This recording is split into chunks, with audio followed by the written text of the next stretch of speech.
Mais Geoffroy Didet, vous soutenez totalement ce projet de budget 2026, notamment la suppression des 2 jours fériés? Non, pas totalement. Nous en soutenons le courage sur le principe, le Mmh. courage qui consiste à dire la vérité aux Français, et ça c'est nécessaire, mais il y a certaines options qui ne conviennent pas.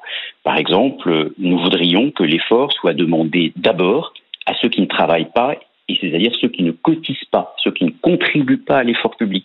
On nous parle d'une allocation sociale unique. C'est très bien, parce que c'est un outil de simplification, mais ce qui n'est pas dit par François Bayrou et ce qu'il faudra amender dans le projet de budget à l'automne, c'est de plafonner cette allocation sociale unique à 70% du SMIC pour que travailler rapporte toujours plus que de ne pas travailler.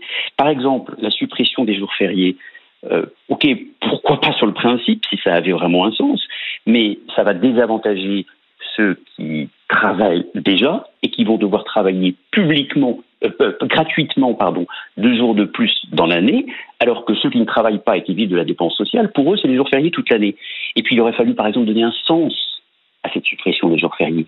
Si François Bayrou avait dit « je supprime le 8 mai », mais ce que nous allons gagner grâce à cette suppression du 8 mai, nous allons l'affecter au réarmement de la France eu égard aux menaces extérieures que nous subissons aujourd'hui, ça aurait du sens. Et tout le monde aurait compris l'intérêt de la réforme. Vous voyez, en fait, il faut aussi, c'est pas uniquement du sang, de la sueur et des larmes, c'est donner un sens, donner un chemin d'espoir, et puis au fond, surtout, là où il faut concentrer notre attention, c'est sur la production de croissance. Parce qu'on nous parle de justice toute la journée. Mais la vraie justice, c'est la croissance. Et si demain, il y a des taux de croissance bien plus élevés, il n'y aura plus de problème d'injustice.